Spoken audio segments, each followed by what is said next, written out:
Hello, नमस्कार। आज हम इकोनॉमी का बहुत ही ज़्यादा इंटरेस्टिंग टॉपिक स्टॉक मार्केट करने जा रहे हैं। आपने बहुत बार सुना होगा भी शेयर के प्राइस बढ़ गए या शेयर के प्राइस कम हो गए, या आपने बॉम्बे स्टॉक एक्सचेंज सुना होगा या नेशनल स्टॉक एक्सचेंज सुना होगा, है ना। ये सब कुछ सुना है ना। आज आपको इनकी रियलिटी पता चलेगी, क्या है ये और ये कैसे काम करते हैं। ठीक है, आपको मैं ये चैप्टर बिल्कुल बेसिक से करवाऊंगा और सारा का सारा चैप्टर आपको समझ आ जाएगा, ये मेरी गारंटी है। बस आपने वीडियो को ध्यान से देखना है।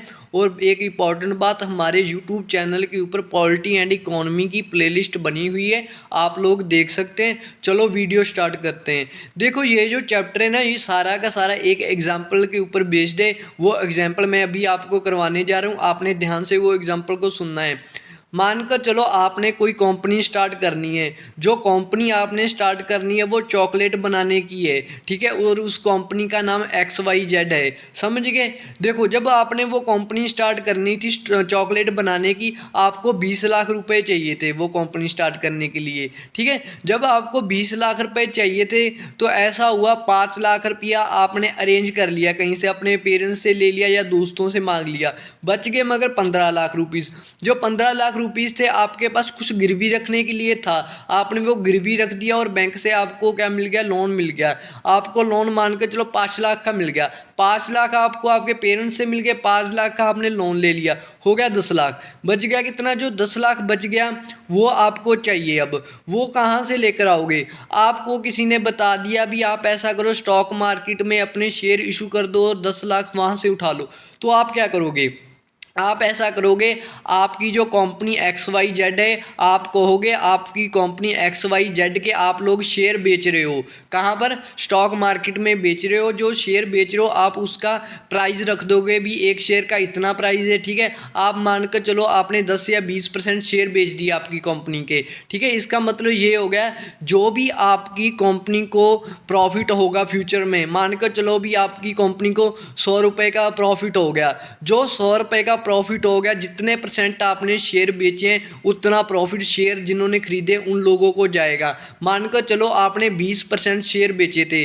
ठीक है, तो जो 100 रुपया आपको प्रॉफिट हुआ है उसमें से 20 रुपये किन में बटेंगे, वो 20 रुपये उन लोगों में बट जाएंगे जिन्होंने आपके शेयर खरीद रखे हैं। देखो, आपने चॉकलेट की कंपनी बनानी थी, कौन सी, XYZ। तो आपने 5 लाख पेरेंट्स से मिले, 5 लाख बैंक से लोन लिए ले लिया। जो 10 लाख थे उसके आपने क्या कर दिए, शेयर इशू कर दिए।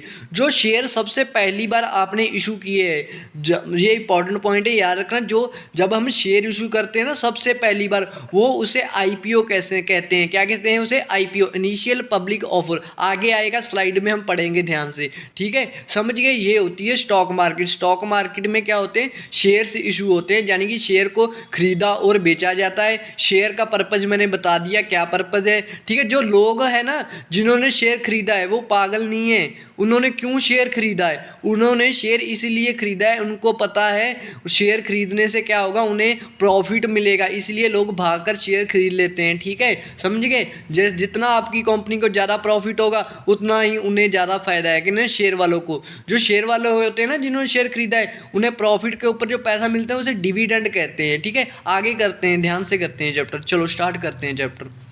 देखो, ये डेफिनेशन बहुत बार पूछी जाती है। मनी मार्केट क्या होती है। मनी मार्केट वो मार्केट होती है जिसमें से पैसा लेना है किसी इंसान ने। किसी इंसान ने पैसा लेना है, यानी कि फंड लेने हैं। अगर उसको 1 साल के कम पीरियड के लिए चाहिए तो वो कहाँ जाएगा, मनी मार्केट ही आएगा। इंपॉर्टेंट टर्म में वो कह देंगे मनी मार्केट क्या होती है। मनी मार्केट क्या होती है, इसमें funds are available less than 1 year short period. मतलब समझ गए, इसमें शॉर्ट पीरियड के लिए फंड्स होते हैं। कितना शॉर्ट पीरियड, मतलब भी 1 साल से कम टाइम के लिए। समझ गए, इंपॉर्टेंट है ये मनी मार्केट। उसके बाद सेकेंडरी मार्केट क्या होता है। सेकेंडरी मार्केट वो होता है अगर किसी इंसान को पैसा चाहिए 1 साल से ज़्यादा के लिए। ठीक है, वो कौन सी मार्केट होती है, वो सेकेंडरी मार्केट होती है। और ये क्या, इसकी डेफिनेशन क्या है, funds are available for more than 1 year. इसे क्या कहते हैं, लॉन्ग टर्म के लिए पैसा चाहिए, ये होती है सेकेंडरी मार्केट। ये डेफिनेशन एग्जाम में पूछी जाती है, इसलिए बता रहा हूँ, ये दोनों डेफिनेशन आपको पता होनी चाहिए। देखो, जो स्टॉक मार्केट जो हमारा आज का चैप्टर है वो क्या है। स्टॉक मार्केट एक ऐसी जगह है जहाँ पर जो शेयर होते हैं ना, जहाँ सिक्योरिटीज होती हैं, उसको बेचा जाता है या खरीदा जाता है। ठीक है, ये होती है स्टॉक मार्केट। प्राइमरी मार्केट क्या होती है। देखो, मैंने बताया था ना, जो आपकी कंपनी थी, है ना, जो आपकी कंपनी थी, तो उसने क्या किया था, सबसे पहले शेयर इशू किए थे ना। तो इसकी डेफिनेशन क्या है, पहले ये देखो, here issuer raise capital by issuing security to the investor for the first time. मतलब भी जो आपने फर्स्ट टाइम शेयर इशू किए थे ना आपकी कंपनी के, जिसे मैंने आईपीओ कहा था, इनिशियल पब्लिक ऑफर किया था, वो प्राइमरी मार्केट में ही इशू होते हैं। आपको क्वेश्चन क्या आएगा, आपको क्वेश्चन ये आएगा, वो पूछेंगे प्राइमरी मार्केट क्या होती है। आप कहोगे प्राइमरी मार्केट वो होती है जिसमें सबसे पहली बार शेयर इशू किए जाते हैं, समझ गए। Here issuers raise capital by issuing security to investor for the first time. सबसे पहली बार जब भी कोई कंपनी अपने शेयर इशू करती है, वो कहाँ इशू करती है, प्राइमरी मार्केट में इशू करती है। याद रखना इंपॉर्टेंट पॉइंट है। एक बात और है, जो प्राइमरी मार्केट है ना, इसमें सिर्फ शेयर को खरीदा जा सकता है, बेचा नहीं जा सकता है। Only buying of security takes place here. मतलब भी यहाँ पर सिर्फ प्राइमरी मार्केट में शेयर्स को खरीदा जाता है, यहाँ पर बेचा नहीं जाता है। ठीक है, इंपॉर्टेंट पॉइंट है, याद रखना। उसके बाद देखो सेकेंडरी मार्केट या स्टॉक एक्सचेंज क्या है। देखो जब आपने शेयर इशू किए आपकी कंपनी के, यानी कि आपकी चॉकलेट बनाने की XYZ कंपनी थी, जिसके आपने शेयर इशू किए, किस में इशू किए, प्राइमरी मार्केट में इशू किए। जब भी यहाँ से लोगों ने, यानी कि इन्वेस्टर थे जिन्होंने आपके शेयर खरीद लिए, अगर मानकर चलो कल को वो शेयर बेचने चाहते हैं, तो वो बेचेंगे कहाँ, जिस जगह पर शेयर को बेचा या खरीदा जाता है उसे कहते हैं सेकेंडरी मार्केट, समझ गए। या स्टॉक एक्सचेंज, स्टॉक एक्सचेंज और सेकेंडरी मार्केट सेम मार्केट को ही कहते हैं, याद रखना इंपॉर्टेंट पॉइंट है।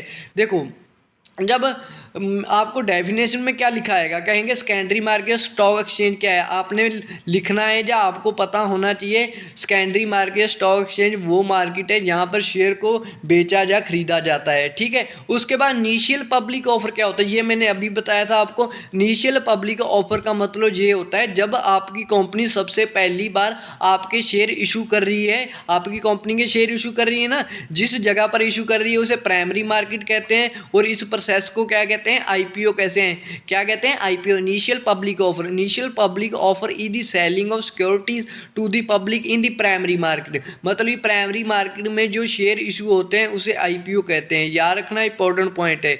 उसके बाद आ रहा है फॉलो ऑन पब्लिक ऑफर। ये क्या होता है, अब follow on public offer is an issuance of additional shares made by company after an initial public offering। इसका मतलब ये, जब आपने आपकी जो चॉकलेट की XYZ कंपनी सबसे पहली बार जो शेयर इशू किए थे उसे तो आईपीओ कहते हैं। मानकर चलो आपको कुछ और शेयर बेचने हैं आपकी कंपनी के, ठीक है, जब वो आप वो वाले शेयर बेचोगे कहाँ पर, प्राइमरी मार्केट में, जब सेकेंड टाइम बेचोगे उसे क्या कहते हैं, फॉलो ऑन पब्लिक ऑफर कहते हैं। इंपॉर्टेंट पॉइंट है, याद रखना, आईपीओ क्या है और फॉलो ऑन पब्लिक ऑफर क्या है। देखो उसके बाद बॉन्ड्स और डिबेंचर आ रहे हैं, ये क्या होते हैं, ये लगभग सेम ही होते हैं। इनमें डिफरेंस क्या है, देखो जो बॉन्ड्स होते हैं ना, पहली बात तो इसके ऊपर फिक्स इंटरेस्ट मिलता है। मतलब अभी मान के चलो बॉन्ड के ऊपर उन्होंने कह दिया कंपनी वाले ने, ठीक है, मान के चलो आपकी कंपनी XYZ थी, चॉकलेट की कंपनी थी, आपने कह दिया भी आपने बॉन्ड इशू किए, इसके ऊपर 10% इंटरेस्ट मिलता रहेगा, ये फिक्स्ड होता है, ये 10% ही मिलता रहेगा। मगर जो आपने शेयर इशू किए थे ना, शेयर के ऊपर फिक्स नहीं होता है, शेयर के ऊपर तो आपकी कंपनी के प्रॉफिट के ऊपर डिपेंड करता है। जितना आपकी कंपनी को प्रॉफिट ज़्यादा होगा, ठीक है, उतना ही जिन्होंने शेयर खरीदे उन्हें ज़्यादा पैसा मिलेगा। यानी कि शेयर किसके ऊपर डिपेंड करते हैं, आपकी कंपनी के प्रॉफिट के ऊपर। जो बॉन्ड्स होते हैं ये किसी के ऊपर डिपेंड नहीं करते हैं, ये तो फिक्स होते हैं, इसके ऊपर आपको फिक्स्ड इंटरेस्ट देना ही पड़ेगा। ठीक है, देखो और एक और बात, जो शेयर होते हैं एक बॉन्ड्स होते हैं, इन दोनों में से रिस्क किसके ऊपर कम होता है, जो बॉन्ड्स होते हैं इसके ऊपर रिस्क कम होता है। क्यों, क्योंकि जिन बंदों ने बॉन्ड में पैसा इन्वेस्ट किया है उनके पैसे फिक्स्ड है, उनके पैसे तो मिलने ही मिलने हैं, 10% 8% जितना इंटरेस्ट चल रहा है उतना मिलेगा। मगर जो शेयर होते हैं ना, शेयर के प्राइस कम हो सकते हैं या बढ़ सकते हैं, इसका रिस्क होता है, समझ गए। देखो उसके बाद देखो, जो मानकर चलो भी आपकी कंपनी बाय बैड लक या कुछ रीज़न हो गया आप बंद करना चाह रहे हो आपकी कंपनी, तो सबसे पहले आप किसको पैसा लुटाओगे वापस, आपने शेयर से भी पैसा लिया था, आपने बॉन्ड से भी पैसा लिया था, तो जो बॉन्ड वाले होते हैं ना, आप सबसे पहले बॉन्ड वालों को पैसा रिटर्न करोगे, कहोगे जिन्होंने हमारे बॉन्ड खरीदे थे बॉन्ड हमें वापस कर दो और अपना पैसा ले लो। ठीक है, आपको क्वेश्चन आ जाएगा, अगर कंपनी क्या हो रही है, बंद हो रही है, ठीक है, तो सबसे पहला क्लेम किसका होगा, शेयर वालों का या बॉन्ड वालों का। सबसे पहला क्लेम किसका होता है, बॉन्ड वाला को होता है, उन्हें सबसे पहले पैसे देने पड़ते हैं कंपनी को, समझ गए। एक बात और आ रही है। देखो क्या है, अगर मानकर चलो इकोनॉमी में स्लो डाउन चल रहा है, मतलब ये मार्केट में मंदी चल रही है, तो उस टाइम के ऊपर किस में पैसा इन्वेस्ट करना चाहिए किसी बंदे को? अगर कोई इन्वेस्टर है वो पैसा इन्वेस्ट करना चाह रहा है, कब? जब मार्केट में स्लो डाउन चल रहा है, तब उसको किस में इन्वेस्ट करना चाहिए? बॉन्ड्स में इन्वेस्ट करना चाहिए। क्यों? क्योंकि बॉन्ड्स के ऊपर फिक्स्ड इंटरेस्ट मिलता रहता है। अगर मानकर चलो भी मार्केट में बूम है, बूम का मतलब भी मार्केट बहुत अच्छे से चल रही है, जो शेयर वगैरह के प्राइस बढ़ रहे हैं, तो बंदे को किस में इन्वेस्ट करना चाहिए? अपना पैसा शेयर्स में इन्वेस्ट करना चाहिए। याद रखना एक बात और है, अभी बताया था, बॉन्ड में क्या होता है, लो रिस्क होता है, और शेयर में क्या होता है, हाई रिस्क होता है। कभी भी इसके ऊपर क्वेश्चन बन जाएगा, कहेंगे इसका कंपैरिजन कर दो, आपको ये पता होना चाहिए, ठीक है। उसके बाद शेयर के ऊपर मैंने बताया था डिविडेंड मिलता है, ठीक है, और जो बॉन्ड होते हैं और इसके ऊपर इंटरेस्ट मिलता है। एक आ रहा है कर्ब डीलिंग। क्या होती है कर्ब डीलिंग? का मतलब ये होता है the transaction of stocks which take place outside the stock exchange unofficially. मतलब जो स्टॉक एक्सचेंज के बाहर जो शेयर को कोई बेचता है या खरीदता है ना, पर इलीगली होता है, यानी कि अनऑफिशियल होता है, उसे क्या कहते हैं? कर्ब डीलिंग कहते हैं। इंपॉर्टेंट टर्म है, याद रखना। उसके बाद आ रहा है स्प्रेड। स्प्रेड क्या होता है? स्प्रेड का मतलब ये मानकर चलो भी किसी बंदे ने कोई शेयर खरीदा है 100 रुपए का, उसे बेच दिया है 200 रुपए का, जो उसने 100 रुपए का मुनाफा कमाया है वो होता है स्प्रेड, ठीक है। यही लिखा है दी difference between the buying and selling prices of share is called spread. उसके बाद आ रहा है पेनी स्टॉक्स। क्या होता है? इसकी डेफिनेशन कभी भी एग्जाम में पूछी जा सकती है। पेनी स्टॉक्स यानी कि वो शेयर होते हैं जिनका प्राइस कम रहता है, मीन्स उसका प्राइस ज़्यादा नहीं बढ़ता है, उनका प्राइस बहुत कम होता है उन शेयर्स का, ठीक है। ये होते हैं पेनी स्टॉक्स। क्या लिखा है? The share which remains low price at stock exchange for a comparatively longer period, ठीक है। इंपॉर्टेंट टर्म में याद रखना। उसके बाद स्वेट एक्टिविटी क्या होती है? इंपॉर्टेंट टर्म में स्वेट एक्टिविटी ये होती है, मान के चलो भी आपकी कंपनी है, आपकी कंपनी XYZ थी, चॉकलेट की कंपनी थी, ठीक है। आप क्या करोगे? आपकी कंपनी में कुछ इंप्लॉइज है, यानी कि जो वर्कर काम कर रहे हैं, आप उनको कुछ शेयर इशू कर दोगे। आपने कह दिया ये इतने इतने शेयर आप लोग भी रख लो। जब उनके पास शेयर होंगे, ठीक है, जो आपने उनको शेयर इशू किए हैं, है ना, उसे कहते हैं स्वेट इक्विटी। यानी कि इसकी डेफिनेशन क्या है? These are the shares of the company that the company offers to employees as a reward और appreciation for the employees exceptional contribution. मतलब ही मानकर चलो आपके कर्मचारी है जो कंपनी में, उन्होंने बहुत ही अच्छा काम किया, आप उनको रिवार्ड देना चाहते हो, तो आप क्या करते हो? स्वेट इक्विटी इशू कर देते हो। इसका मतलब क्या है?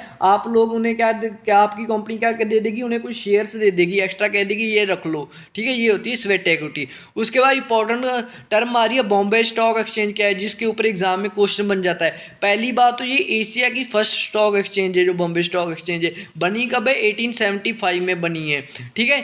जो बॉम्बे स्टॉक एक्सचेंज है ना, इसमें ना कंपनीज लिस्टेड है कितनी, देखो जो जितनी भी इसकी कंपनीज लिस्टेड है ना, उनके जो शेयर्स होते हैं, शेयर्स को प्राइस को देखा जाता है, उनके प्राइस शेयर के बढ़ रहे हैं या कम हो रहे हैं, तो उसका स्टॉक एक्सचेंज क्या होता है? उसके स्टॉक एक्सचेंज का नाम होता है बॉम्बे स्टॉक एक्सचेंज। इंपॉर्टेंट है, याद रखना।